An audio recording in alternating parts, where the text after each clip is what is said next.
Bienvenue sur Ici Beyrouth. Au Soudan, les combats s'intensifient d'heure en heure. Depuis samedi, sa capitale, Khartoum, est le théâtre d'affrontements violents entre les paramilitaires des forces de soutien rapide et l'armée régulière. 270 civils auraient déjà trouvé la mort. Des milliers d'entre eux sont bloqués à l'intérieur de la capitale. C'est notamment le cas de certains Libanais comme Rabed Tayyara, venu à l'origine pour un voyage d'affaires. Il ne peut plus sortir du pays. C'est notre invité du jour, Rabed Tayyara. Bonjour et merci d'être avec nous. Good afternoon. Est-ce que vous pouvez me dire où est-ce que vous êtes actuellement et ce que vous voyez? I am in an hotel. Je suis à l'hôtel Cornia sur la rue du Nil. Je vois les affrontements, j'entends les bruits de balles, d'obus. C'est une zone de guerre autour de nous. All the shells, all the bullets. It's a war zone around us. Les stocks de nourriture s'épuisent déjà rapidement au Soudan, dans un pays où plus d'un tiers de la population souffre de famine. Aujourd'hui, les camions censés alimenter la capitale en nourriture sont bloqués, ne peuvent pas rentrer à l'intérieur de la ville. Quelles sont les conditions dans lesquelles vous vivez? The street of the hotel is a very safe. Le quartier où se trouve l'hôtel est sécurisé. C'est pourquoi nous avons toujours accès à l'électricité, à la nourriture, à l'eau et à Internet.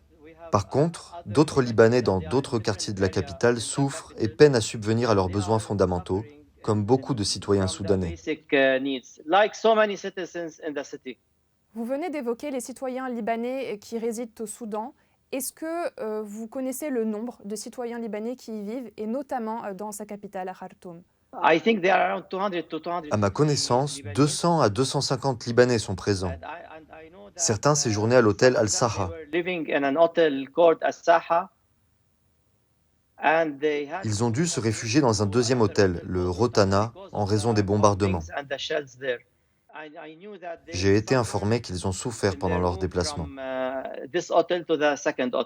Justement, et on l'a mentionné, la situation est extrêmement tendue aujourd'hui dans la capitale, notamment parce que les rares cessez-le-feu ne sont respectés par aucun des deux camps. Aujourd'hui, quelles ont été les instructions données aux citoyens libanais par l'ambassade libanaise au Soudan? Le premier jour des bombardements, j'ai contacté l'ambassade du Liban qui m'a contacté en retour. On m'a dit que nous allions devoir rejoindre la délégation française une fois que les autorités françaises auront pris la décision d'évacuer leurs ressortissants. D'ici là, on nous a conseillé de rester prudents et de ne pas bouger.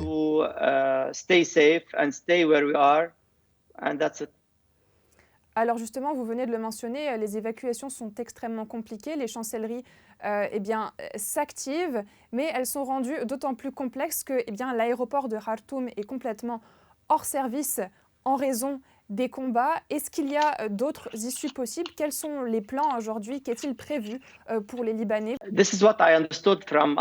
Ce que j'ai compris de notre ambassadrice, c'est qu'il y a une coordination entre les deux ambassades pour les citoyens libanais. Je sais qu'il y a un autre aéroport, l'aéroport Merowe, qui, je pense, est sous le contrôle de l'armée.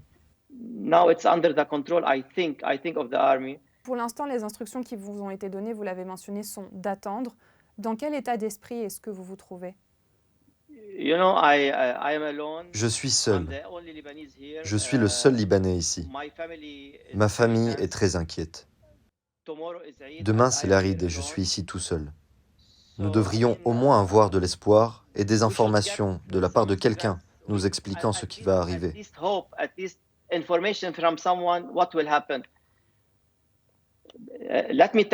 Laissez-moi vous dire quelque chose. Si vous êtes ici sur le terrain, vous pouvez voir que le problème est très compliqué et qu'il faudra beaucoup de temps pour qu'il soit résolu. Cette même phrase qu'on nous répète, restez en sécurité, est frustrante parfois. Car on ne sait pas quand ça va finir.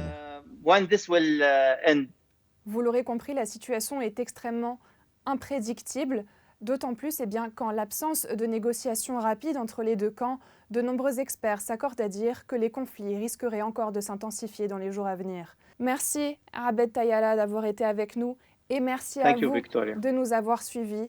Restez sur Ici Beyrouth.